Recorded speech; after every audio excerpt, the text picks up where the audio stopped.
It's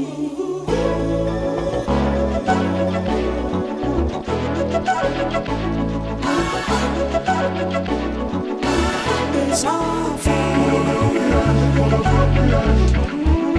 It's all fair. Good evening, everybody.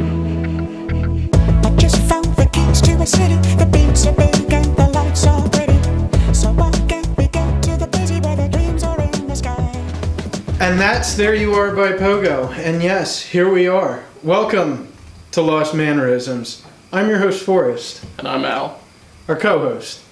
So, we went in depth into what we're going to do here in our last episode.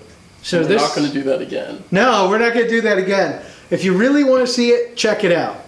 But, if not, we're going to dive right in. Yeah, we are. So the first thing we're going to have is our drink of the week. Should we give a little disclaimer first, or should we hold up on that? We'll get to it. We'll get to it when we get to it. Well, the disclaimer for this is don't drink and drive. Enjoy responsibly. That's what they put at the end of liquor ads, right? Yeah. Please enjoy responsibly. So, our drink of the week is a Moscow Mule. Are you pleased with yourself? Very. Our drink of the week is actually a sidecar. For those of you that actually watched our first episode, you'll know that I didn't bring the ingredients to make a sidecar last week, and we improvised. And this week we're correcting it, sort of. Sort of. We're not serving it in the right glass, but no. I think we'll be okay. That was just for a small running joke. We'll go with it. This is a very, very delicious drink, by the way. It's good, and they're really easy to make. What's in it? It's brandy, triple sec, and lemon juice. Specifically, though, if you want to make a good one, you should use cognac, which is fancy French brandy, Cointreau, which is fancy French triple sec, and some good lemon juice. And it's 2 parts cognac, 1 part Cointreau, and 1 part lemon juice. Good. And you mix that in a shaker full of ice and strain it into like a martini glass or right into your mouth. Perfect. I like when liquor goes right into my mouth. Yeah, this is a good one. Gets all over. And it's a good thing our third host hasn't showed up yet. Yeah. Yeah, because I only have 2 of these cups. So we wouldn't have been able to do this joke. So that's it for the drink of the week, I think. That's it? Any history to it or anything big you want to note? Not too much. Okay. I don't know too much about the history of this drink. It is good, and it'll make you look cool if you order it in a bar to impress your next Tinder date. Well, there you go. Well, let's jump right into the news. We're going to do this probably in a little different order than we have on the screen because we have a very shocking thing that I want people to be aware of. Oh, really? Yes. So, this new fancy phone, the Galaxy S9, there's been a glitch on it. If you're using the Samsung Messenger, it is now sending random photos to random people in your contacts. Another good thing to ease the tension on a Tinder date if you made a couple mistaken pictures. That's a great excuse, actually. I was going to say it would be a bad thing because you're sending like random pictures, probably nudes, to your parents. But at this point, you can say whatever you want. You can send whatever you want, and you've now got like a blank check. Yeah. Because, oh, my phone glitched. That's if you have a Samsung, I guess. If you have an Apple, you're shit out of luck. Yeah. Well, hey. Now we can't use the good curse word. You used our good curse word. You can say shit. We're keeping this PG-13. Oh, okay. All right. So then, there's something very, very shocking, and I'm very sad to say. Chinese researchers have developed an actual laser gun. It can ignite a target on fire from almost half a mile away. And this is coming from the South China Morning Post. Yeah, the sad thing about it is that it's total bullshit, and I really wish it wasn't. Can we censor ourselves a little bit? Just a little. Fine. So it's total BS, but... It's total BS, and there's a few reasons why. Without getting too technical, lasers don't work like that. Okay. It's just too far away. Lasers dissipate when they travel through air. What if you used like a bunch of magnifying glasses? That really wouldn't solve your problem. No. Be a lot of magnifying glasses. So it's only good for pointing at stuff and shining into people's eyes? Pretty much, because for it to be useful, you'd have to have a battery the size of a truck. Or shine it into a pilot's eye and hope he lands where you want him to land. Because, you know, that's all illegal and they only sell lasers. Whatever. Next. Has technology gone too far? I'm going to let Alfred talk about this one.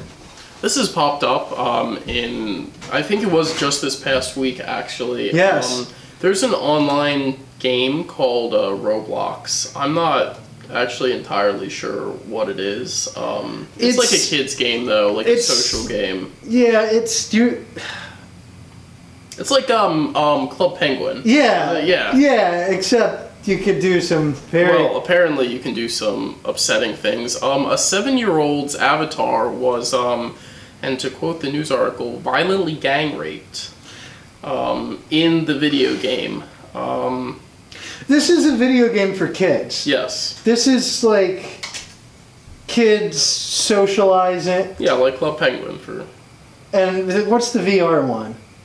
I have no idea. There's a VR one that had the Ugandan knuckles and Do You Know the Way? Yeah. Whatever that was, but yes. A children's video game now has other people gang raping other people. Yeah, I'm not sure how I feel about this one. It's just so bizarre. Has technology gone too far? I think Roblox has gone too far. Well, probably. And now, our next one. We'd like to really remind people to never try some of this at home, because this is just horrific. And this isn't...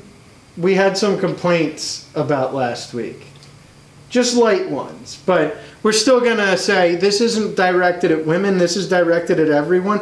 Please, never try to hand feed a shark.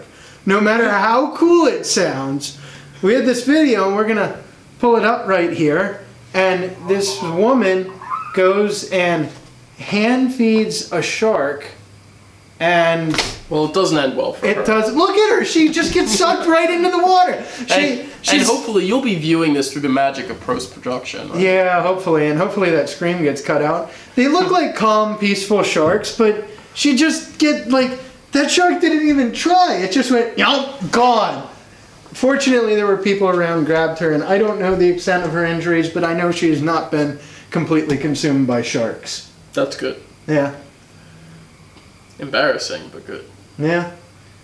Does that go under not completely wrong, or does hand feeding sharks go under? You know, somebody must have told her at some point that it was okay to feed the sharks like that. Yeah. Like, I want to give her the benefit of the doubt. Like, someone must have said, "Oh, it's fine." There were 3 or 4 other people there. They're on like a half underwater platform. Yeah. And she's just dipping her hand into the water. I guess there wasn't a "please don't feed the sharks" sign. Yeah, I guess we need those. So now. So that's it for the news, right? That's it for the news. Yeah. Cool. Unless you have anything to add? Not really, no. Okay. All right, so now we're going to go into the very first segment. This is exciting. This is fun. This is exciting because it's the first one we've done. It's a little chintzy. It's a little basic. It's bad. I wouldn't say it's bad. It's quick, it's easy, it's dirty, but it's important stuff.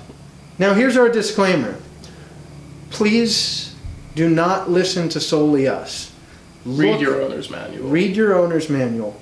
Well, we gave you enough information that you shouldn't hurt your car or yourself. We're not liable for anything wrong you do.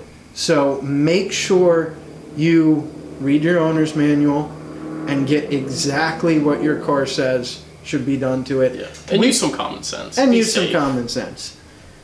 And with that, let's roll into it.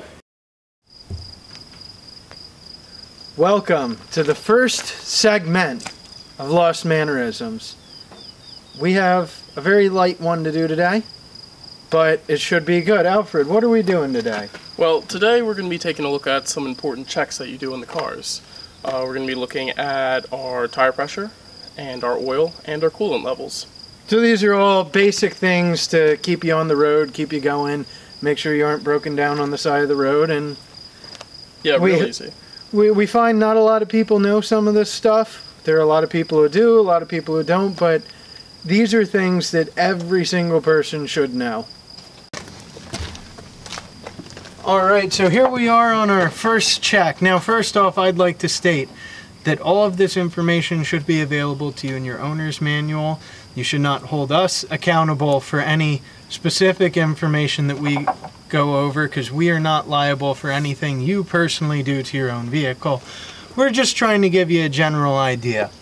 So we started and we popped the hoods before we got here, but you'll either find that lever, it's a lever, a button, depending what the car is, that's somewhere near the floor in the driver's area. But all right, what is our first check? Well, our first check is going to be the oil. Checking your oil is really easy. And it's really, really important. It is really important, and it's super simple. All you really need is a rag or paper towels. So the first thing that you're going to want to do once you open up your hood and stuff is find your dipstick. It can be yellow, it can be red, it might say engine oil on it. The information should be somewhere in your owner's manual in case you can't find it, because it's easy to mix it up with the trans fluid stick. Yes.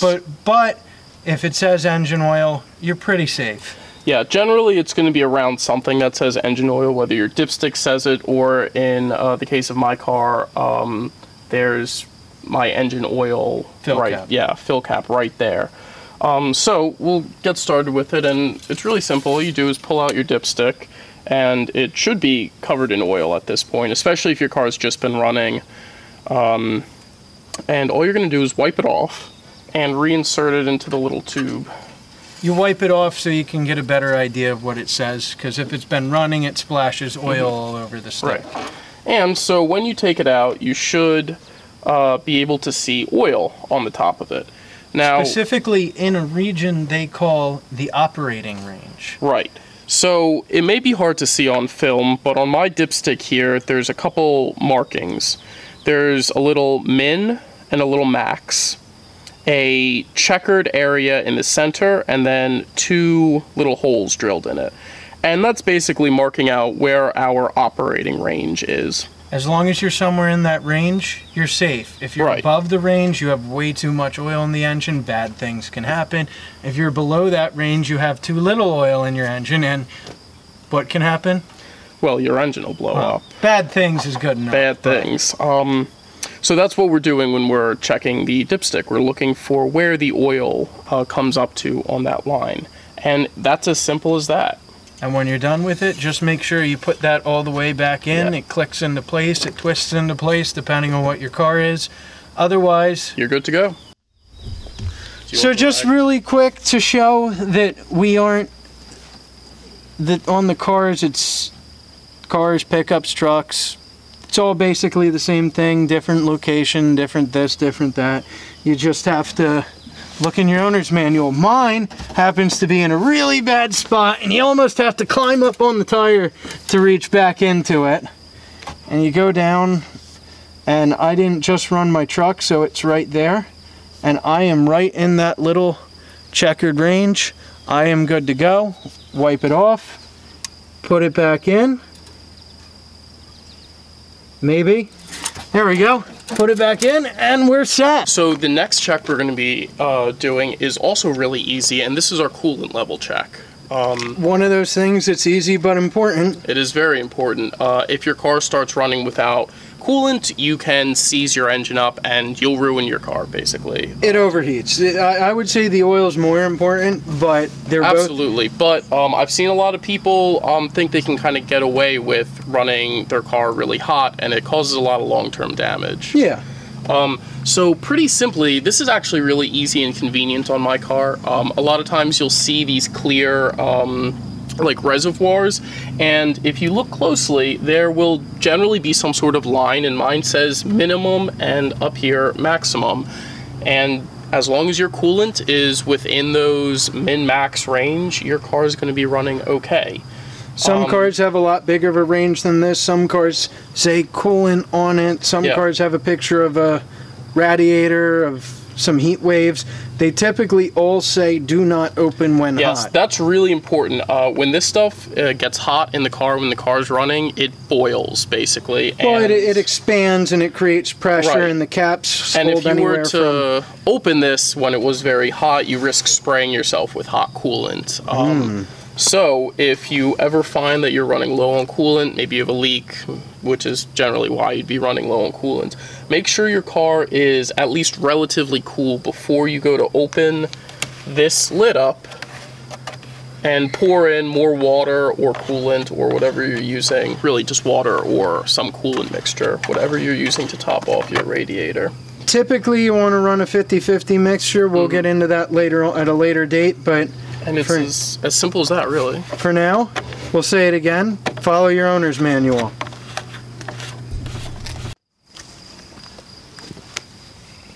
Alright, so this is the last one we're going to be doing today. We're going to go over checking your tire pressure. It's very important for a lot of reasons. Fuel mileage, tire wear. You don't want to be spending a lot of money on your car when you don't have to. And it's also good to know if you have a leak, so if you're running really low, you don't get stranded out in the middle of nowhere having to wait for Bubba to come with the tow truck. That can be a pain. Well, So let's get right into it. What you do is you find what's known as the valve stem, which should have a little cap. Some people put some fancy caps on it. Some of them are, whenever they come new as tires, they just have this nice little black screw-on cap. Try not to lose these. You Yeah. want to protect your valve stem. On your inner door, it will say the recommended pressure for your car with your size tire. Generally, it's between about 30 and 40 psi. If you're any off, Well, way it off depends that. on if it's a truck, if it's Well, generally for cars, you're gonna look. but it'll say on your door panel what it's supposed to be. If you're within a couple psi of that, you're good. So all you do is you get a nifty tire pressure gauge, all different shapes and sizes on these. They're about not even $5 at almost any auto parts store. You push it onto the top of this valve stem until you don't hear a significant amount of air rushing past it. You look at your gauge, which usually shoots out the back, or it's a needle depending on what your pressure gauge is. His happens to be right at 30. So he's good. He should be. Are you good? A little low. These I think should be about 37, according to the manufacturer recommended. This might just be a cheap gauge because now I got 32. So if you need to check it again, you push the bottom in, you push it back on, and just like that, and then you screw your cap on, and just like that, you're good to go. All right, and I'm actually going to be talking about these tires and wheels a little bit because they're new. I don't know that we are. I think we are. I don't think we are.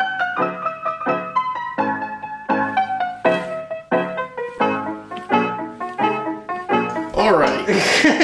That was our first segment. That was our very first segment. Very first segment. We and did it. We did it. It was okay. It was good. It was okay. Yeah. It was informative. Yeah, that's it. Informative. We do have a blooper from that segment where stick around till the end and you'll find that one.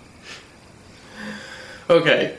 Now that we're out of that, we're into the skill of the week, which really our segment was a little bit of a skill, but we want to teach you guys something kind of useful. I just want to kick on the skill of the week because there are a lot of you out there who don't understand how to be able to do what we just did back here.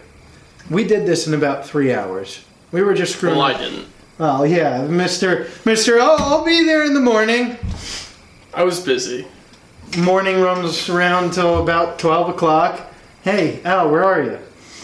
Oh, I got slowed down by a hangover and a flat tire. Okay, didn't you just get new tires? Well, it wasn't my flat tire.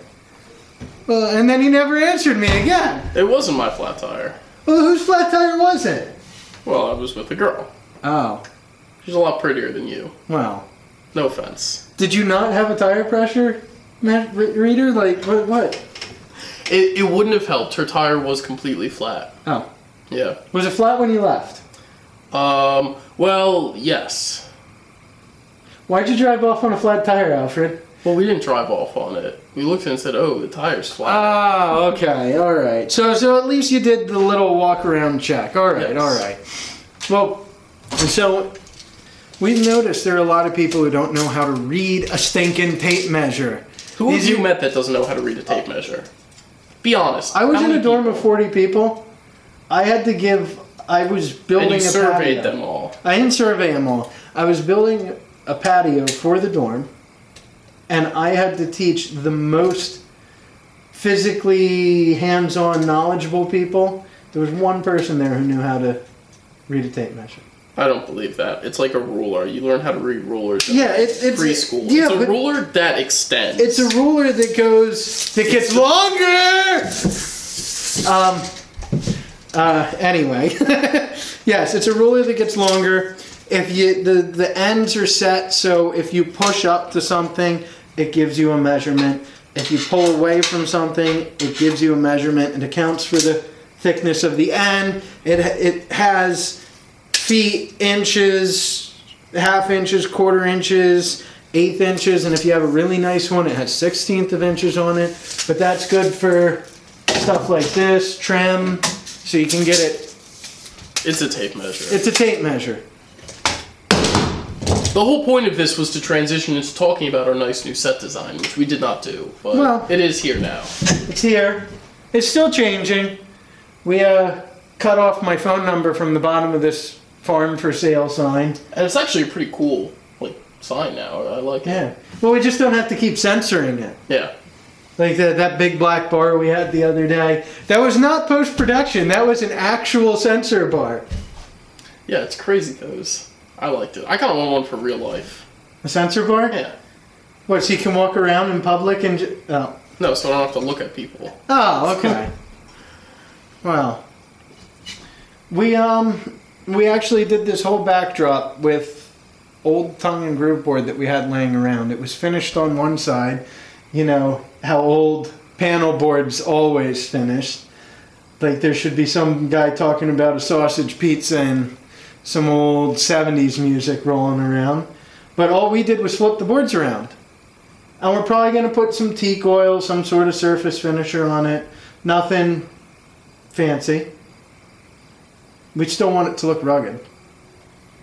I like the paneling. You like the... I like the 70s. Oh.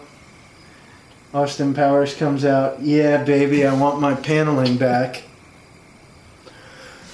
Anyway. But it came out good. I'm happy. I'm glad I didn't have to do any of the work for it. Oh, shove it. Alright, that's our skill of the week. What's next? Our products and reviews, right? Yeah. And we have another big step forward in the series. We found our rugged reviewer. We found our rugged reviewer. They are going to be on set this episode. We're going to try to get them available next episode. I don't know that they will be. They're in high demand. They are. It's very difficult to find an anonymous reviewer. Yeah, strangely enough. As some of us found trying to find anonymous things on the interweb a couple nights ago. But, Was that a porn joke? yes and no. Wasn't it? Yes and no. It has nothing to do with you, though. We were trying to find some of your pictures online, Alfred. Oh, yeah? Yeah. All you had to do was ask. Oh. All right. Anyway, enough of your weird fantasies. The products. What products do you want to talk about? Well, you seem pretty insistent about talking about something. Yes, I do, because it's really the only product that we have new and available and any experience with. Did our reviewer test them out? No, our reviewer did not. So then how do we have an unbiased opinion on these tires? It's not unbiased, and it's the tires and the wheels. Oh. I like them. So, if you notice in our segment, I do not have stock rims on my Jaguar. They look because a lot closer to stock than I thought they would. They do, actually. Tasteful. Tasteful. They're tastefully, there's a tasteful amount of carbon fiber on them. Okay.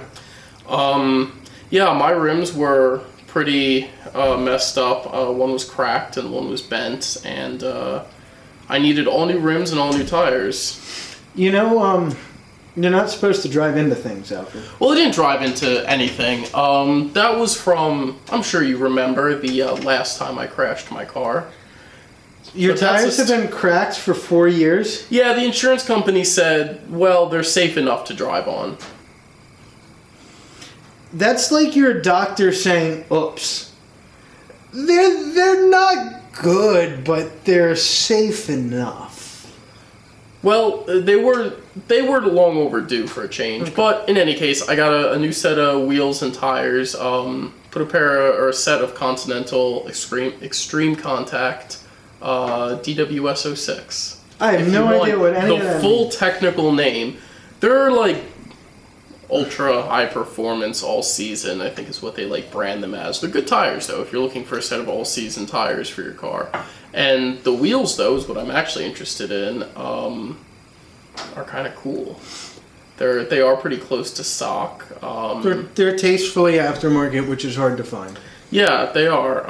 And we'll have to give it a few years and see how they hold Yeah, up. I'll and- report back in a few years, but in the first couple weeks they're cool. Good. They work good. Now, since we've been focusing on cars, there's two little pieces of car news. And neither of us are a huge fan of these cars. We'll come right out and say it. No. I like the first Beetles, but I haven't liked them since they were rear-engine dune buggies. They've always been rear-engine dune buggies. No, the new ones are front engines. Oh, really? Yeah. Yeah. And they're not dune buggies. Any Beetle past the 70s is far from dune buggies. I don't know why you'd buy one. Bring since back then. paneling and dune buggies. Anyway, the new Beetle's coming out.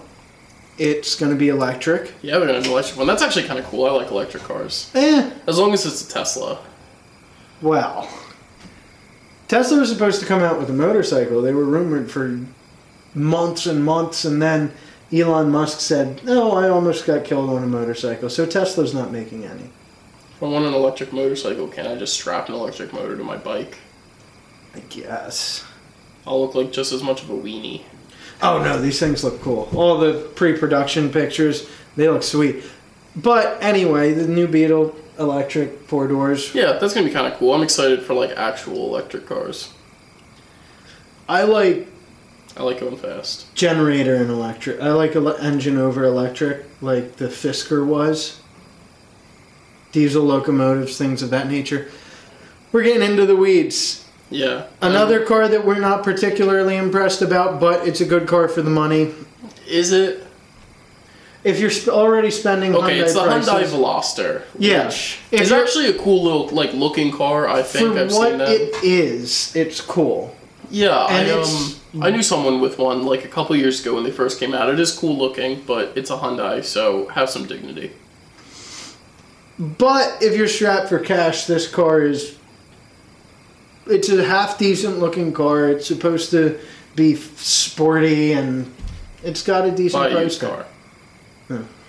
I'm sorry, I don't like Hyundais. Except the Genesis. They're like high class model. I don't know what they're luxury No. model. It's Okay. really cool. It's comfortable and quiet. Yeah? Yeah, I've driven a couple of them. They're actually like shockingly nice. Well, unfortunately I haven't. Do we have any more booze? We do. Alright, I'm going to need a refill. But while we're gone, why don't you Take get a some look, insight yeah. from our rugged reviewer? And well, wait, what's our rugged reviewer going to be reviewing this week? I don't know. You don't know. I don't know. I gave him a couple options, gave them a couple options, and they came back and said they picked this one, and they didn't tell me what this one was. All right. So, let's get to it.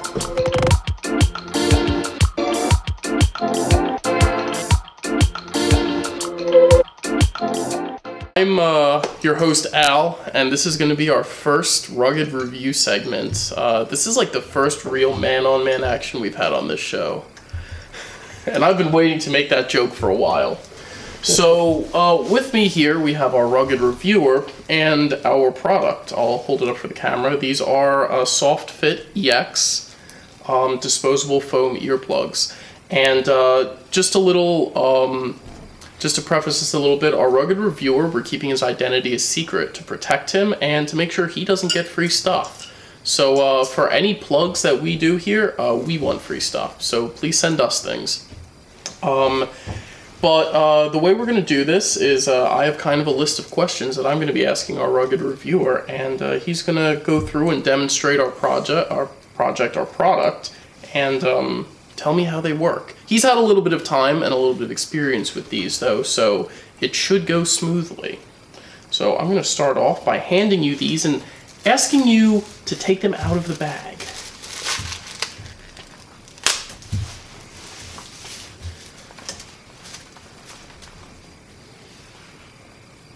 So they come out pretty easily. Now, unfortunately, our rugged reviewer has thrown away the instructions, so I'd like you to try to put them in now.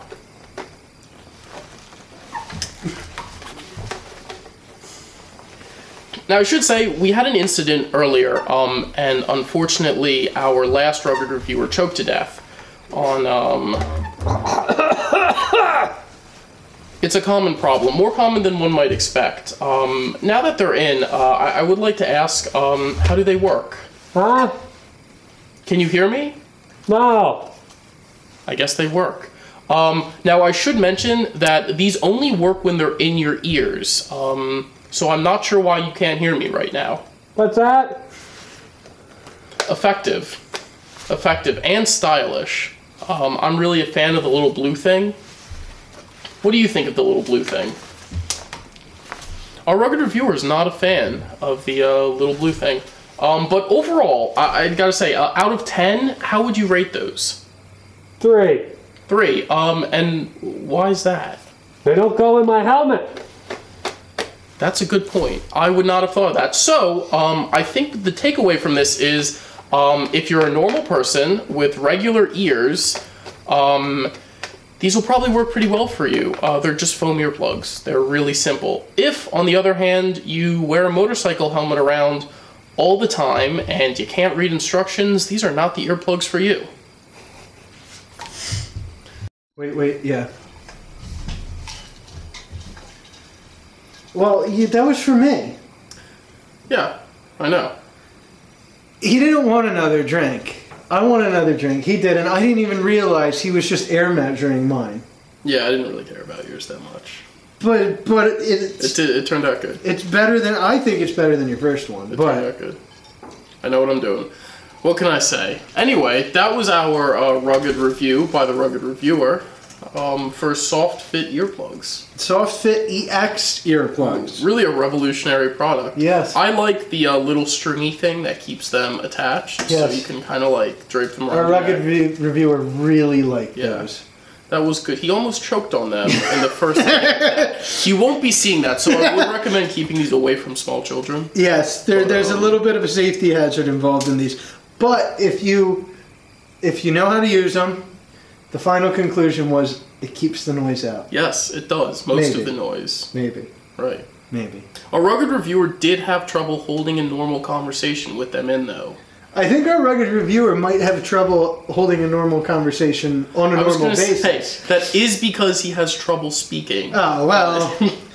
Anyway, next time, maybe next episode, either the next time the rugged reviewer comes for a visit or the time after that, they're going to be reviewing coffee. Yes. So you can imagine how that's going to specific coffee company that I'm actually really excited about because I've been wanting to try them, and we'll mention it in the future. Yeah? Yeah, I think when the episode comes around. What kind of coffee are we doing? I think cold brew. Are you sure? Yes. I think hot could lead to a bit of an incident. See, that was my joke that you stole. Well, why didn't you it was way funnier when I delivered it. So, we're just going to rewind that for a minute. And would you like to try and not steal my joke about our rugged reviewer and the hot coffee? I was trying to set you up for it, and you just kind of went with, You can't force it. You can't force these things for us. So, are we only doing cold brew coffee? You're going to get all of our takes, by the way, because we're okay that we mess up a little bit. Yes, we will be doing cold brew coffee because I'm worried that the rugged reviewer is going to burn himself. How would he burn himself? I don't know. He almost choked on earplugs. Are we going to get sued like McDonald's? I hope not. It's 20 years old. We had another take and we went over this. And that it's a 20-year-old joke. I didn't want to, you know, I wanted to leave the old joke that we dusted the bottle off a little bit. They get better with age. There were some other things that I didn't want to get out into the weeds on. So, anyway, we actually have a cameraman this episode. We do. And he's very helpful. He's been helping us test the camera. And we have a nice little blooper of him. So, stick around after the end for that. How'd you get a blooper of the cameraman? I'm good. I am that good.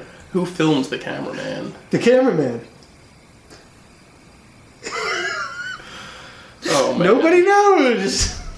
Well, I haven't seen this blooper. I was busy. We'll keep it PG-13 and we'll say I was busy. Oh.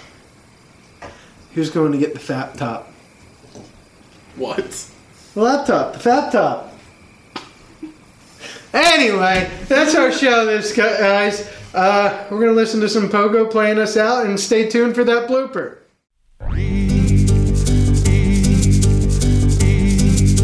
And get with the beat. Say some real words. Truck.